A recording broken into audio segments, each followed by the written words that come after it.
Simulan na natin ang balitaan. Narito ang malalaki at makabuluhang balita ngayong araw. Hataw Balita ngayon.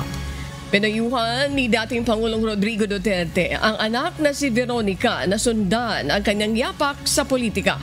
Ito ang pahayag ng partner ng dating Pangulo na si Honey Avancenia sa talumpati nito sa meeting de avance ng PDP laban senatorial candidate na si Rodante Marcoleta kagabi. Gayunpaman ayon kay Avancenia, ayaw ng kanyang anak na pumasok sa politika. Nasaksihan mismo ni Veronica ang pag-aresto sa dating Pangulo kasama ang kanyang ina. Hataw Balita ngayon. May nakikitang paraan naman si Vice President Sara Duterte kung paano isa sa katuparan ang 20 pesos kada kilo ng bigas. Anya, noon pa mang 2022 ay kumonsulta na siya sa mga negosyante ng bigas kung posible ba ang campaign promise na ito ni Pangulong Ferdinand Marcos Jr. Gayunpaman tumanggi itong ibahagi ang paraang naiisip niya dahil sa estado ng relasyon nila ng Pangulo. Sa panig naman ng Malacanang, pagpapakita ng pagiging makasarili ang pahayag ng Vice Presidente. Imposible talaga ang 20 pesos na bigas. Pero pwede siya, hindi ko lang i-share sa inyo kasi ayaw tutulungan. Sa pag-amin niya pong ito, na hindi niya i-share kung ano man ang kanyang kaalaman, kung mayroon man talagang kaalaman. Dahil nga sa ayaw niyang pagtulong sa ating Pangulo. Ito ay nagpapakita ng isang makasarili. Hataw Balita ngayon.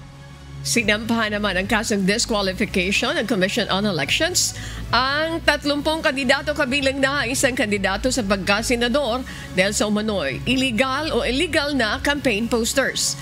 Ayon kay COMELEC Chairman George Erwin Garcia, bigo ang mga kandidatong tanggalin ang mga illegal campaign materials sa kabila ng ipinadalang show cause order ng ahensya. Hindi naman pinangalanan ni Garcia ang mga tinukoy na kandidato dahil sa nakabimbing kaso. Hataw Balita ngayon. Magsasagawa naman ng mas malalim na investigasyon ang Commission on Elections kaugnay ng 3 individual na nagpapakunwaring mga empleyado ng komisyon sa Laguna. Ayon sa ulat, nagtangga ang 3 na inspeksyonin umano ang automated counting machine sa isang paaralan sa lugar. Bukod dito sa ilang individual na umano'y nag-iikot sa iba't ibang lugar na nagsasabing kaya nilang ipanalo ang isang kandidato kahit hindi mangampanya kapalit ng malaking halaga. Tiniyak ni Garcia na hindi papayagan ng ahensya ang mga ganitong panloloko sa publiko.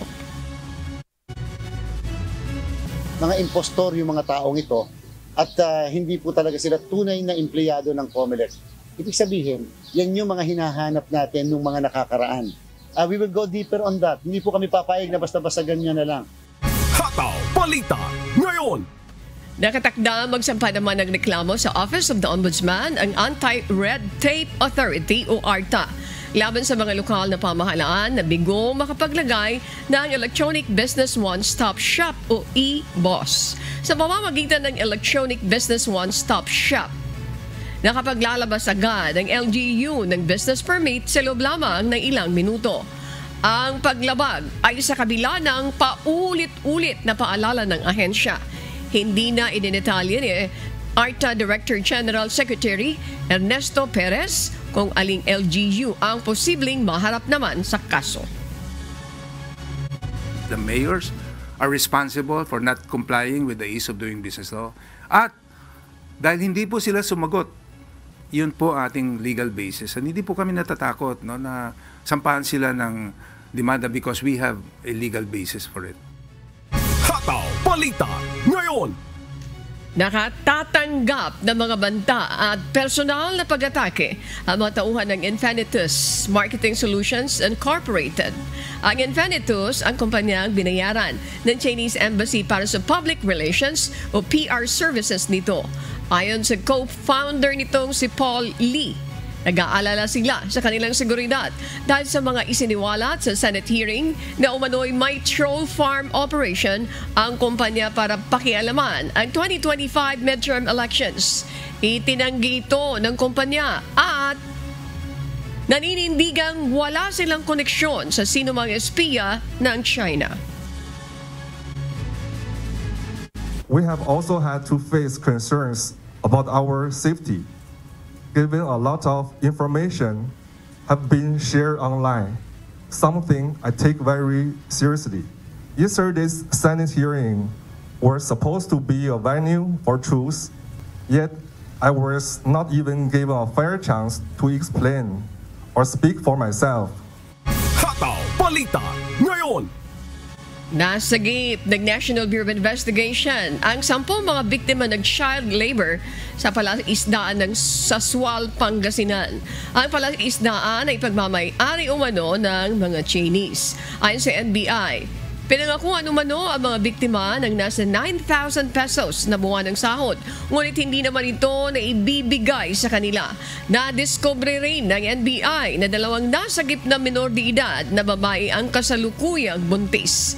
5 suspect ang naaresto ng NBI, kabilang 2 Chinese nationals na mga may-ari umano ng fish cages at 3 Pilipino na mga katiwala. Considering that these are minors, they were forced to work, they were recruited from the provinces at napakataas ng presyo ng kanilang pangangailangan, kung kaya pasok ito dun sa death bandage. Walang safety gear. You look at the video, kawawa yung mga bata, the minority of age. Hataw Balita ngayon. Sa kauna-unahang pagkakataon, nasaksihan naman at naidokumento na mga kawani ng Philippine Coast Guard ang deployment ng isang research vessel nito sa loob ng Exclusive Economic Zone ng Pilipinas. Ayon kay PCG spokesperson for West Philippine Sea, Commodore J. Tariela, napigilan lang ang mga ito na makita na ang puwersa ng PCG. Ngunit aminado ang PCG na ngayon lang nila na monitor ang pinakamalaki at modernong research vessel ng China na pumasok sa EEZ ng bansa. May kakayahan ng barko na magsagawa ng deep sea mapping. Ayon kay Tariela, bagaman wala pang matibay na ebidensya, ay namataan nila ang isang bagay na aktong ibababa sana ng barko ng China na kahawig sa submersible drone na natagpuan naman sa iba't ibang lugar sa bansa. And since we do not have enough proof to tell the world and to tell the public that they are really carrying out an illegal marine scientific research within our own exclusive economic zone, it's very hard for us to allege China in doing so. But this time around, as I said, this is a very successful operation dahil for the first time we were able to document them deploying submersible research vessel and also retrieving that yellow equipment that clearly shows supportive of their illegal marine scientific research. Hataw Balita ngayon. Negatibo sa ipinagbabawal na gamot ang driver ng SUV na sumuyod sa bollard sa entrance ng NAIA Terminal 1 kamakailan. Ayon kay Aviation Security Unit NCR Chief Colonel Cesar Lumiwes, negatibo sa impluensya ng alcohol o iba pa ipinagbabawal na substance ang 47 anyos na driver. Patuloy pang pinag-aaralan ng otoridad ang dahilan ng driver kung bakit nito naapakan ang accelerator kaya nagtuloy-tuloy sa gusali. 2 ang nasawi sa insidente, kabilang na ang isang bata. Hataw Balita ngayon.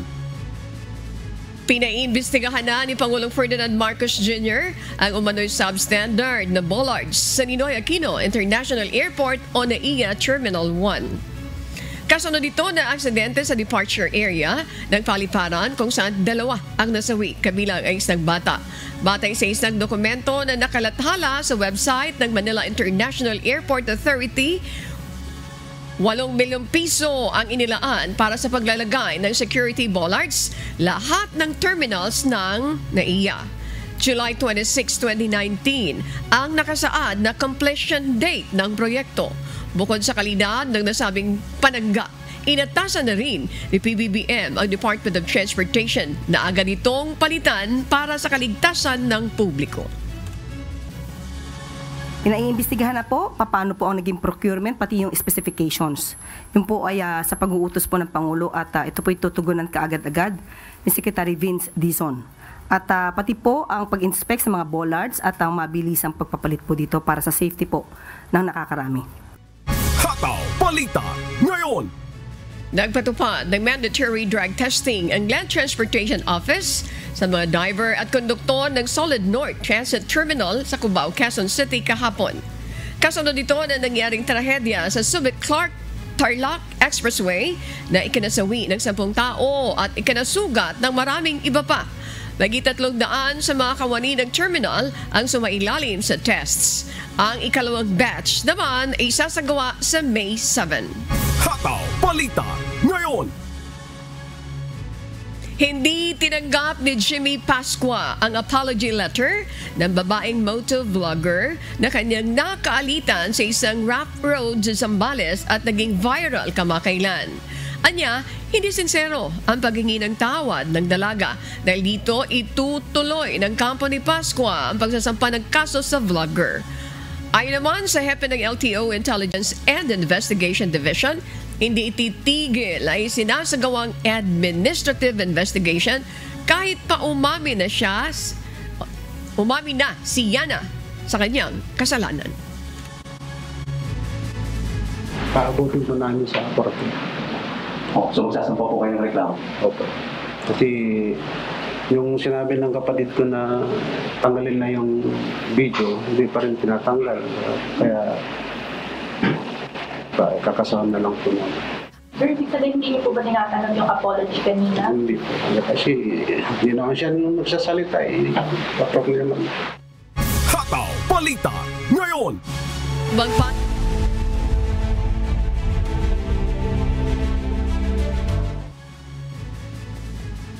Para sa balita sa iba't ibang panig ng mundo, narito ang ating global correspondent na si Marie Peñaranda mula naman po sa Texas, USA. Marie, magandang umaga po. Yes, Annie, magandang umaga at sa ating mga kasambahay. Iniulat ng Russia na muling inatake ng mga drone mula naman sa Ukraine ng Moscow sa ikalawang sunod na gabi. Dahilan upang pansamantalang isara ang 4 na pangunahing paliparan sa bansa bilang pag-iingat. Ito ang humahataw na balita ni Gerard Moral. Hataw Balita ngayon. Sa ikalawang magkasunod na gabi, iniulat ng Russia na muling inatake ng mga drone mula Ukraine ang kabisaran nitong Moscow. Ayon sa mga otoridad, pansamantalang isinara ang 4 na pangunahing paliparan sa lungsod para sa kaligtasan, ngunit agad din itong binuksan matapos ang ilang oras. Sinabi ni Moscow Mayor Sergei Sobyanin na hindi bababa sa 19 na drone ang nawasak ng Russian defense bago pa ito makapasok sa lungsod. May ilang debris na bumagsak sa mga pangunahing kalsada, ngunit walang naiulat na nasaktan. Habang wala pang opisyal na pahayag ang Ukraine, iniulat ng alkalde ng Kharkiv na nagkaroon din ng drone attacks mula Russia sa kanilang lungsod at sa paligid ng Kyiv. Sa Kursk region na nasa hangganan ng Russia, sinabi ng Ukrainian forces na tinarget nila ang isang drone command unit malapit sa bayan ng Tutkino. May ulat din na isang electrical substation sa Rilsk ang nasira matapos ang isang pag-atake kung saan 2 kabataan ang nasugatan. Ayon sa mga Russian military bloggers, sinubukan din umano ng mga tropang Ukrainian na tumawid sa hangganan gamit ang mga espesyal na sasakyang kayang dumaan sa mga minahan. May mga ulat na matinding bakbakan sa border area. Sa Sumy, isang lugar malapit sa hangganan ng Kursk sa hilagang silangang bahagi ng Ukraine, hinikayat ng lokal na pamahalaan ang paglikas ng mga residente sa ilang lugar dahil sa banta ng karagdagang pag-atake. Sinimulan ng Ukraine ang operasyon sa Kursk noong Agosto 2024 bilang bahagi ng pagtatanggol sa Sumy at posibleng paraan ng pagpapalakas ng posisyon sa mga negosasyon sa hinaharap. Gerard Moral, humahataw sa balita ngayon. Hataw Balita ngayon. Tinanggihan ng US Federal Appeals Court noong Lunes ang hiling ng administrasyon ni US President Donald Trump na bawiin ang ilang libong migrant status. Ito ang humahataw na balita ni Noel Poliarco. Hataw Balita ngayon. Hindi Pinayagan ng US Appeals Court ang kahilingan ni US President Donald Trump na payagan siyang bawiin ang temporaryong legal na status ng ilang daang libong Cubans, Haitians, Nicaraguans at Venezuelans na naninirahan sa Amerika. Ipinagpaliban din ang desisyon ng hurado kaugnay sa isa pa niyang kahilingan, ang pagpapatigil sa Department of Homeland Security sa pagpapaikli ng 2 taong parole na ibinigay sa mga migrants sa ilalim ng administrasyon ni dating US President Joe Biden. Ito ay bahagi ng layunin ng Republican President na palawakin ang mahigpit na kampanya laban sa imigrasyon at palakasin ang deportasyon, kabilang ang mga non-citizens na nabigyan ng legal na karapatang manirahan at magtrabaho sa bansa. Nakipagtalo ang administrasyon sa pamamagitan ni Homeland Security Secretary Kristi Noem na may kapangyarihan ang kanilang ahensya na tapusin ang status ng mga migrante. Iginiit nila na ang utos ng hukom ay pumipilit sa pamahalaan na panatilihin sa bansa ang daan-daang libong dayuhan. Sa puntong ito, ipinakita ng panel ng mga hukom ang kanilang matibay na paninindigan na ang pagtatapos ng parol ng mga plaintiff ay maaaring manatili hanggang umakyat ang kaso sa mga mataas na hukuman. Posibleng humantong ito sa pagpasok ng usapin sa US Supreme Court. Ayon kay US District Judge Indira Talwani, ang tanging batayan upang pigilan ang natural na pag-expire ng parole status ng mga migrante ay kung may naganap na legal na pagkakamali. Dahil dito, posible umanong mawala ng kakayahan ng departamento na pabilisin ang proseso ng deportasyon. Noel Poliarco, humahataw sa balita ngayon. Hataw Balita ngayon. Nag-anyaya naman ang 6 na gobernador sa Estados Unidos sa mga provincial leaders ng Canada na pag-usapan ang epekto ng mga taripa. Ito ay sa gitna ng patuloy na pagpataw ng 2 bansa ng taripa. Mula sa Toronto, Canada, may humahataw na balita si Oraline Quijano. Live! Hataw Balita ngayon. Hello Oraline, kumusta na? Sino-sino ba yung mga gobernador na nag-anyaya ng pagpupulong? Marie, inanyayahan ng mga gobernador mula sa 6 na estado sa Estados Unidos, kabilang ang Massachusetts, Maine, New York, Connecticut, Rhode Island at Vermont, ang mga leader ng 6 na lalawigan sa Canada upang talakayin ang epekto ng mga ipinatupad na taripa ni President Trump.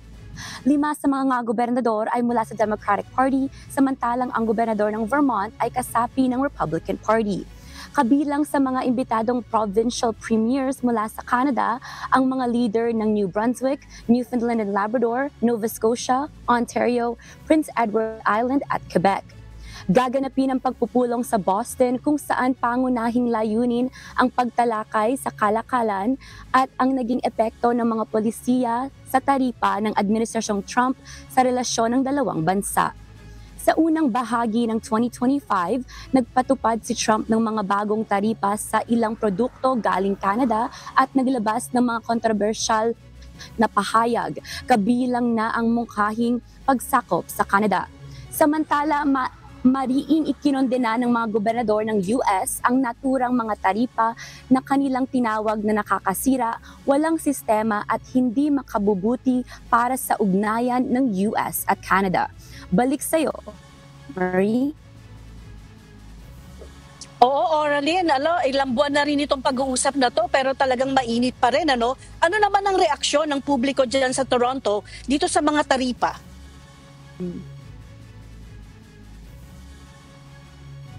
Marie, overall may negative sentiment talaga pagdating sa tariffs dito sa Toronto. Meron nga mga grocery stores and mga local businesses na nag-encourage talaga to buy and support local and Canadian-made products. Specifically dito sa Toronto, most recently yung inanunsyo ng layunin ni Trump na maglagay ng taripa sa mga foreign films or films created outside of the States. Malaking issue of contention yan dito sa Toronto dahil madalas ginagamit ang Toronto ng mga Hollywood films bilang stand-in sites for settings such as New York or Chicago. Kaya malaki talaga yung film industry dito sa Toronto. So there's approximately 32,000 na mga employees in that industry na maapektuhan ng taripang yon.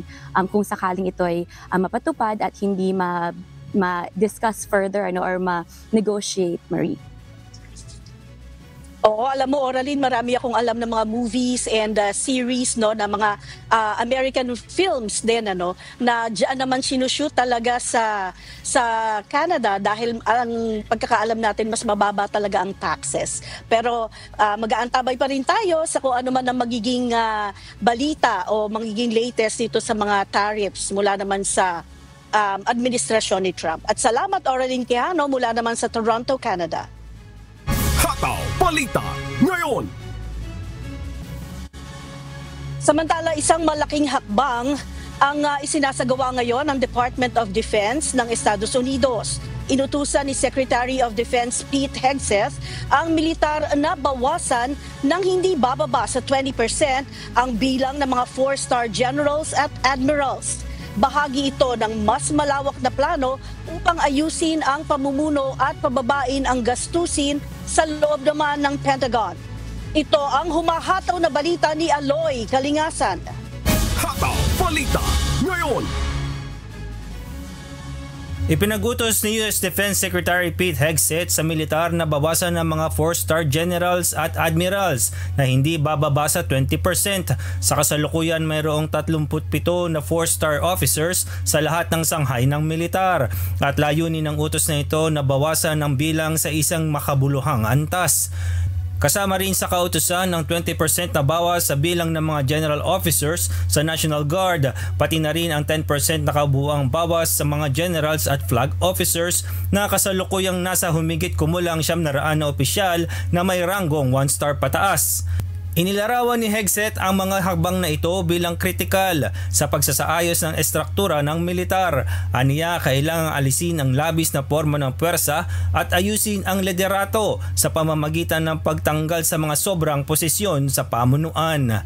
Ang desisyong ito ay bahagi ng mas malawak na plano ng pamahalaan na paliitin ang laki at saklaw ng militar. Isa sa mga inaasahang hakbang ay ang pagsasama ng ilang combatant commands tulad ng European and African commands upang mapabuti ang paggamit ng pondo at mapataas ang kahusayan ng operasyon. Matagal nang ipinapahayag ni Hegseth ang kanyang kritisismo sa dami ng mataas na opisyal. Sa kanyang confirmation hearings, binatikos niya ang labis na bilang ng senior officers at sa ilang panayam ay binanggit na halos 1/3 sa mga ito ay aktibong sangkot sa politisasyon ng militar. Inakusahan din niya ang ilan sa pagsunod sa mga maling patakaran upang umayon sa ideological pressure mula sa Washington. Ang mga hakbang na ito ay kasabay ng mga kontrobersyang yumanig sa liderato ng militar sa ilalim ng administrasyong Trump, kabilang ang pagkatanggal ng chairman ng Joint Chief of Staff at ng Navy Chief noong Pebrero. Layunin umano ng mga pagbabagong ito na itaguyod ang isang maslin, epektibo at hindi politisadong puwersang militar. Aloy Kalingasan, humahataw sa balita ngayon.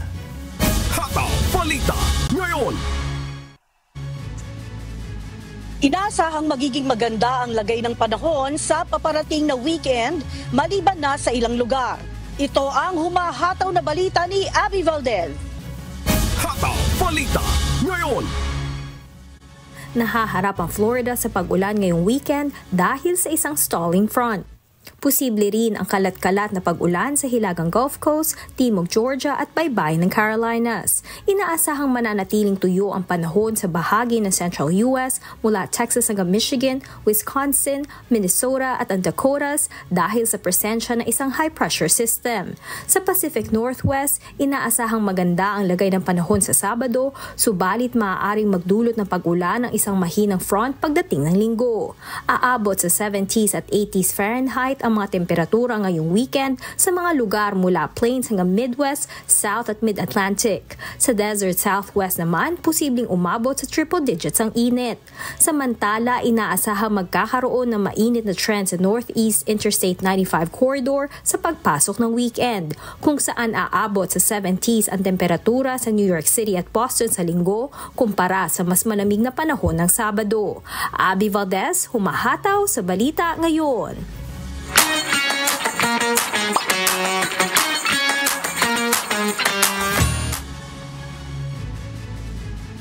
Magkakaroon ng baybayin o Ancient Philippine Script Workshop sa Dubai, UAE bukas May 8. Samantalang magsasagawa naman ng field voting sa Alcobar para naman sa 2025 national elections. Ito ang humahataw na balita ni Lynn Perez. Hataw Balita ngayon. What's up, kabayan? Inanyayahan ng ating mga kabayan sa Dubai, UAE sa isang baybayin or Asian Philippine Script Workshop. Gaganapin ito bukas, May 8, alas 12 ng tanghali sa Al Jalila Foundation, Dubai Healthcare City. Para sa kumpletong impormasyon, bumisita lamang sa official Facebook page ng Philippine Consulate sa Dubai sa facebook.com/PH in Dubai.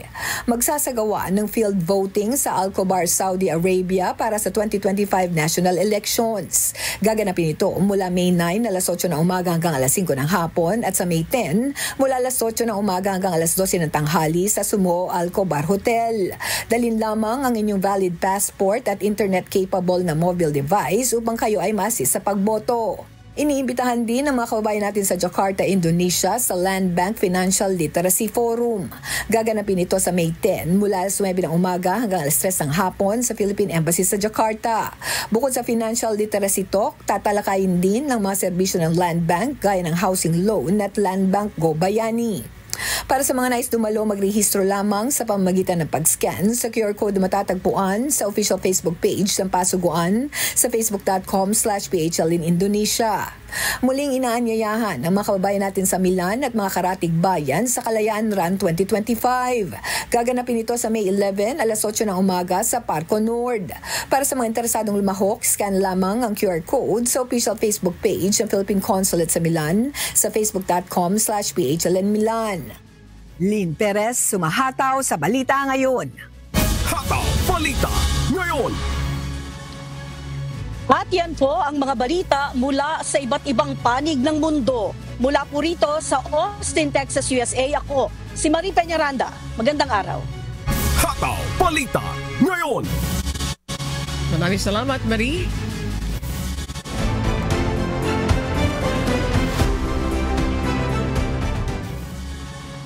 Mahigit 12,000 security forces na binubuo ng Philippine National Police, Armed Forces of the Philippines at Philippine Coast Guard ipakakalat sa darating na halalan sa Bicol.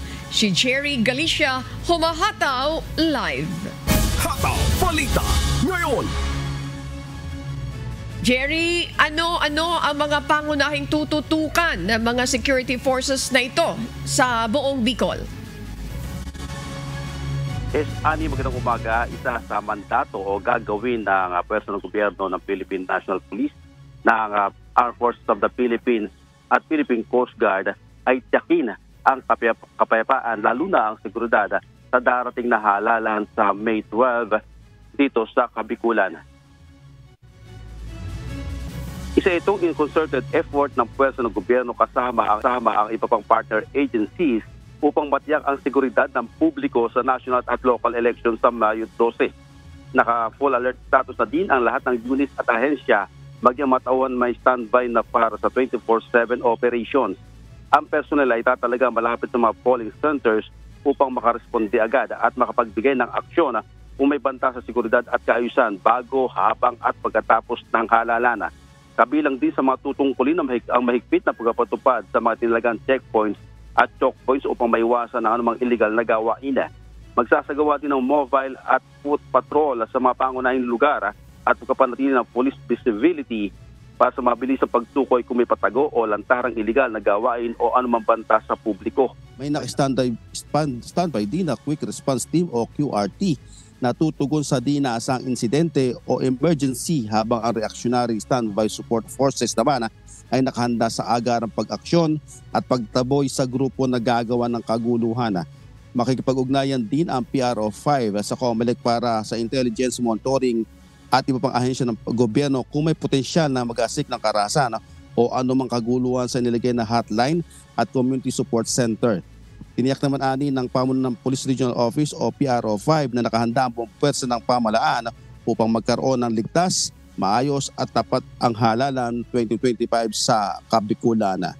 Yan balita dito sa Bicol. Balik sa iyo, Ani. Okay, Jerry, maraming salamat at magandang umaga sa iyo. Hataw Balita ngayon. Higpit na binabantayan naman ng Philippine National Police ang dalawang lugar sa Negros Oriental dahil sa presensya ng New People's Army. Samantala, kailangan naman ibiyahe ang mahigit 13,000 mga evacuee ng Mount Canlaon para sila ay makaboto sa araw ng halalan. Sila Lane Moreno, humahataw. Hataw Balita ngayon. Sinimulan na ang deployment ng mahigit 3,000 force multipliers kahapon sa Negros Oriental kaugnay ng paparating na midterm elections. Kabilang dito ang mahigit 2,000 pulis mula sa Police Regional Office NIR at higit 1,000 mga tauhan ng Philippine Army at Coast Guard, Bureau of Fire Protection at Bureau of Jail Management and Penology. Pangunahing babantayan nila ang mga lugar na may banta sa seguridad tulad ng Gihulngan City at La Libertad na nasa red category dahil sa presensya ng New People's Army. Isinailalim kasi sa Comelec control ang Negros Oriental noong 2023 barangay and SK elections bunsod ng matinding away sa politika. Yung main focus po natin is the presence of the terrorist group po, ng NPA po. Yun na lang po yung tinitingnan po natin ngayon, and also po yung iba din po mga factors na pwedeng maka-apekto po nung overall na peace and order ng election. 2 o hanggang 3 checkpoints na ang isasagawa sa bawat bayan sa lalawigan. Sinabi naman ng PNP na wala na ang private armed group sa lalawigan dahil ang mga ito ay nahuli na, napatay o wala na sa bansa. Maliban dito, tutulong din ang PNP sa paglilikas ng mga residente sakaling pumutok na muli ang Bulkang Canlaon sa araw ng butuhan. Samantala, 13,197 na mga registered voters sa Negros Occidental na apektado ng pagsabog ng bulkan ang ibabiyahe sa araw ng halalan sa May 12. Kabilang dito ang mga botante ng Bago City, La Carlota City, Pontevedra, La Castillana at Murcia. Ayon sa Office of Civil Defense, sila ang mga inilikas sa mga evacuation centers at temporary shelter ng sumabog ang Bulkang Canlaon. Hindi pa kasi sila pinapayagang makauwi sa kanilang lugar dahil sarado pa sa publiko at mga residente ang mga lugar na sakop ng 6-kilometer danger zone ng Mount Canlaon. Sa araw ng botohan ay ihahatid sila sa kanilang polling precincts. Ang iba naman ay ibabiyahe papunta sa alternative voting centers na nasa kanila mismong lugar. With regards to alert level 3, wala naman tayong i-transport sa ibang lugar na mga voters. They will still be able to vote within their city or municipality. Sa alert level 4 lang medyo kailangan nating i-transport yung mga voters kasi malilipat talaga sila. Ang dahilan ng naturang sistema ay maaaring nasa loob ng danger zone ng kanilang presinto o di kaya ay ginamit muna bilang evacuation center. Ang OCD ang mangunguna sa pagbiyahe ng mga displaced persons gamit ang mga sasakyan ng mga LGU na may nakakabit ng mga banner at signages ng Comelec. Sakali namang itaas sa alert level 4 ang bulkan ay nakahanda na ang kanilang evacuation plan. Ngunit kung talagang matindi ang banta, sinabi ng Comelec na uunahin nila ang kaligtasan ng mga residente bago ang pagboto dahil maaari naman itong mag-postpone. But there will be a massive eruption on election day. Safety first tayo. Evacuation first, later na yung election. We might have to postpone the election within 30 days. Lelaine Moreno, humahataw sa Balita Ngayon. Hataw Balita Ngayon. Pinaalalahanan na isang election watchdog ang mga Dabawenyo na tiyaking maayos ang pag-shade sa bilog ng kanilang napiling kandidato sa official ballot at sundin lamang kung ilan ang dapat iboto sa bawat posisyon. Sa pamamagitan nito ay masisigurong mababasa ng automated counting machines ang mga boto at maiwasang masayang ang pagboto. Si Gladys Tuabi, humahataw. Hataw Balita Ngayon. Para maiwasan ang anumang aberya at matiyak na gagana ang mga automated counting machine na gagamitin sa halalan na gaganapin na sa susunod na linggo, sabayang isinagawa ang final testing and sealing sa Davao City kahapon. Isa ang Davao City National High School sa 266 voting centers sa lungsod na nakibahagi. As of now, we are conducting our final testing and sealing. Right after this, we're gonna prepare the precincts and then the location map. Lahat-lahat na because we will be catering two barangays, 10A and barangay 11B, of which ang giseparate na lang yun nato ang pag-post sa ato ang kanang list of voters, no, kaya para din sila mag-flap, of which na sila naglain-lain ang ilang entrance, lain-lain po din ang gate para dili po sila mag-abot. Ilang concerns ang lumitaw kaugnay nito mula sa election watchdog na ACECOM PPCRV Davao. Matapos bumoto ni spokesperson Attorney Eileen Lizada na sinubukang mag-overvote at bumoto gamit ang ibang hugis sa halip mag-shade. Ang resulta, and then in another ballot, I overvoted 13 ng binoto ko. According to their DESOTEP dito, dapat hindi binabasa. Pero yung aking overvote, binasa. Yung 1 to only 12. 1, 2, 3, 4, 5, 6, 7, 8, 9, 10, 11, 12 names I overvoted. Pero 13. So sabi ko, sino ngayon nag-decide na from 13 to 12 at sino hindi kasama sa 12 ko. So I request sino mawala, parang ganyan ang ating desperate chooses na ang 12 ko ay ito despite nag-overvote ako. This is by 1, 2, 3 based on random lang ako nag-choose. I'm just concerned. I want to be clarified. Ayon kay Attorney Lizada, kung mag-overvote at boboto higit pa sa eksaktong bilang ng mga kandidatong dapat piliin, hindi ito bibilangin ng machine, kaya masasayang lamang ang pagboto. Pero kung undervote ay kaya itong basahin ng ACM base na rin sa ginawang testing. Kaya't paalala ngayon ng COMELEC Davao, tiyaking maayos ang pag-shade sa bilog ng mga kandidatong napupusuan upang matiyak na mabasa at mabilang ito ng ACM. The extra mile to see hanggang saan ang kaya ng machine. Pero sa inyo, huwag niyong sayangin yung boto nyo kasi kanina was mock election tayo, no? Shade properly. So this is information for everyone, especially mga botante. As you exercise your right to vote, ayusin lang ko natin yung pagboto. Noong Lunes ay kumpleto ng naipadala ang 1,173 ACMs sa mga polling centers sa 3 distrito ng Davao City. Gladys Tuwabi, humahataw sa balita ngayon. Hataw Balita ngayon. Bago pa man sumapit ang halalan, isang mobile application. Bago po ang ipinapakilala ng Police Regional Office 13 para sa mga residente ng Caraga Region. Makatutulong ito para mapanatili ang kapayapaan sa rehiyon di lamang sa araw ng eleksyon. Samantala, nasa higit 6,000 security forces naman ang nakatalaga para sa seguridad sa buong Caraga. Narito ang humahataw na balita ni MJ Vasquez. Hataw Balita ngayon. MJ, itong mobile app na binabanggit na bago na ilulunsad ng PNP, saan pangunahing gagamitin po ito?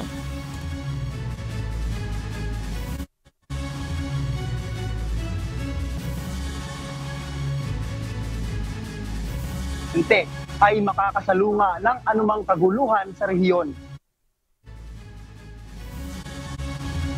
Mas mabilis, mas simple at mas accessible ang bagong mobile application na ibinida ng Police Regional Office 13 para sa mamamayan ng Caraga.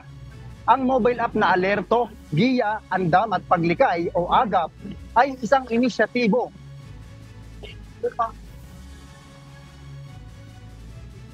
pag-responde ng ating pulisya sa mga naiuulat na mga krimen sa iba't ibang panig ng rehiyon. Sa application na ito, makikita ang pinakamalapit na police station. Nagbibigay din ito ng guide sa user upang mabilis itong mapuntahan at makatatanggap din ng real-time advisories mula sa PNP. Mayroon din contact number sa malapit na police station na pwedeng tawagan at mas mapabibilis din ang pagresponde ng pulisya sa tulong ng Global Positioning System o GPS map. Ayon sa Pro13, mula sa 29 na lugar na kabilang sa areas of concern noong Pebrero.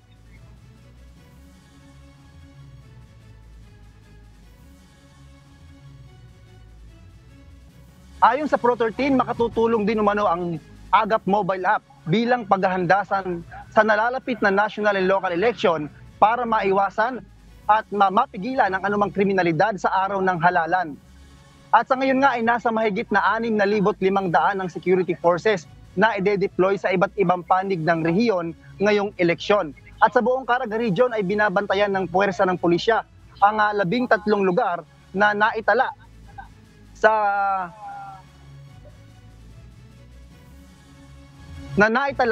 sa areas of concern.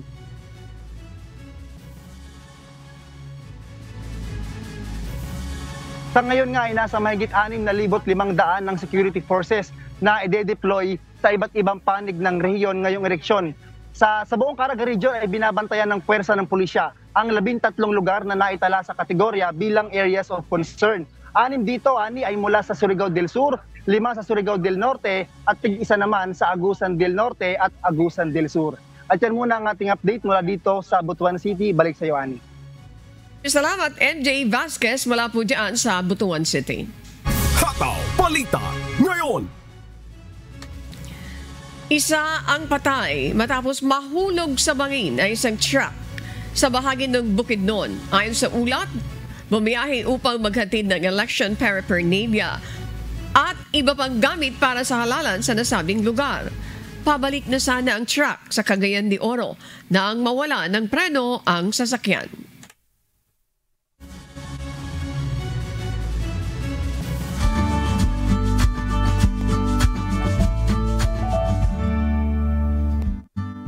Ngayong umaga, makakapanayam naman natin si Ginoong Daniel Villamin, weather specialist sa Pag-asa upang alamin ang magiging lagay ng panahon sa iba't ibang bahagi ng bansa. Magandang umaga po, Ginoong Daniel. Ano po ang magiging lagay ng panahon ngayong araw? Yes po, good morning po sa inyo at sa ating mga taga-subaybay. Huling namatan itong low pressure area na ating minomonitor dito sa coastal waters o yung dagat baybayin ng Kalibo sa May Aklan. Hindi naman magiging bagyo ang nasabing low pressure area na ito, gayon pa man magdudulot ito ng mga pagulan sa malaking bahagi ng Visayas, Bicol Region, Mimaropa at sa lalawigan ng Quezon. Samantala, dahil naman sa easterly sa yung mainit na hangin galing sa Karakatang Pasipiko, asahan rin natin itong mga pagulan sa area ng Caraga. Sa Metro Manila at sa nalalabing bahagi ng ating bansa, makaranas muli tayo ng mainit at malinsangang panahon, pero maghanda pa rin tayo sa mga biglaan at panandaliang pagulan na dulot ng thunderstorms. Sa kalagayan naman nating karagatan, walang gale warning na nakataas at banayad hanggang sa tamtamang pag-alo ng mararanasan sa malaking bahagi ng ating bansa. At yan lamang po ang latest mula dito sa Pag-asa Weather Forecasting Center, Dan Villamin Lagulat. Daniel, pwedeng pahabol ng tanong. Andiyan pa ba si Daniel? Daniel, okay, liwanagin mo nga ulit para dun sa kapakanan ng ating mga kababayan na lalabas ngayong araw na ito. Ano yung magiging lagay ng panahon ngayong araw? Especially dito sa Metro Manila. Mainit ba? Magiging maulan? And of course, at this point ba, pwede ba natin masabi na few days before the election para malaman na natin yung weather? Mayroon ba tayong pagsama ng panahon dun sa mga panahon na yan na maboboto yung ating mga kababayan as early as this time? Daniel, go ahead please. Yes po, at least for this day, ngayong umaga sa tanghali, tulad kahapon, mainit at malinsangang panahon ang ating mararanasan for Greater Metro Manila area. Pero tulad ng kahapon rin, may mga pag-ulan rin tayong mararanasan na dulot ng thunderstorms, may kalakasan, pero panandalian lamang starting late afternoon to evening. Sa tanong nyo naman po, sa araw ng eleksyon, sa ngayon, pero medyo matagal pa ito, pero base sa ating analysis, fair weather ang mararanasan sa malaking bahagi ng ating bansa. Ngayon pa man, mas dadalas na ngayong occurrence na ating thunderstorm. So fair weather sa first half of the day, umaga to tanghali, pero maghanda tayo, magdala pa rin tayo ng payong dahil mataas rin chance ng thunderstorm activity late afternoon to evening. Maraming salamat, Ginoong Daniel Villamin, weather specialist po sa Pag-asa. Hataw Balita ngayon. At sa ating namang shout out, nako, Luzon, Visayas, Mindanao at sa iba't ibang panig ng mundo. Sina-shout out namin kayo na isang magandang umaga sa inyo pong lahat. Of course, kasama natin syempre, Adetta, maraming salamat. Si Josa, kasama natin si Ian, and of course, kasama din natin dito si Jericho. Kasama natin sa Marvin ba o si Rap? Marvin, Rap, sino pa? Si JC, sino pa ba? Ayan. sa lahat sa inyo. IT Department, thank you very much. Sa ating social media, magandang umaga po sa inyong lahat. Shout out sa mga taga-subaybay sa buong Pilipinas at sa iba't ibang panig ng mundo, mga kasambahay. Yan. Shout out din sa mga tagapakinig ng Hataw Balita ngayon sa Radyo La Verdad 1350. Opo naman, yung mga nakatutok. May mga binibigay sila minsan ng mga pangalan. Minsan po kasi nauubusan ng oras. Wala po kaming shout out. Ayan. Pasensya na doon sa mga nagpapa-shout out. Basta sa inyong lahat na nakatutok. Maraming salamat po. At patuloy po namin kayong inianyayahan sa isinasagawang mass indoctrination ng MCGI. Day 3 na po tayo. Mamayang alas 7 ng umaga, Philippine Standard Time. Sa official MCGI social media accounts, mga kasambahay. Kabilang po ang MCGI channel, ang official YouTube channel ng Members Church of God International. Patuloy din po namin kayong inaanyayahan na makisa sa Global Prayer for Humanity tuwing Lunes hanggang Biyernes alas 9:30 ng gabi. Ito po ay nakastream ng live sa lahat ng MCGI social media accounts. Ang Global Prayer for Humanity ay bukas po sa lahat ng anuman po ang inyong relihiyon o lahi. Mga kasangbahay, kung may mga storya po kayong nais balikan sa Hataw Balita ngayon, pwede nyo po itong muling mapanood sa aming official social media account. Magtungo lamang po sa UNTV News and Rescue YouTube channel at i-click ang subscribe button.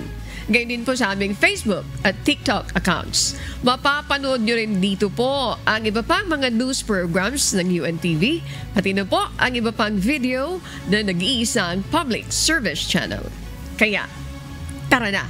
Subscribe, like, and share! At sa aming ibabahaging mga salita ng Diyos na ating sandigan mula sa awit 37:16. Mainam ang konti na tinatangkili ng matuwid kaysa kasaganaan ng maraming masama.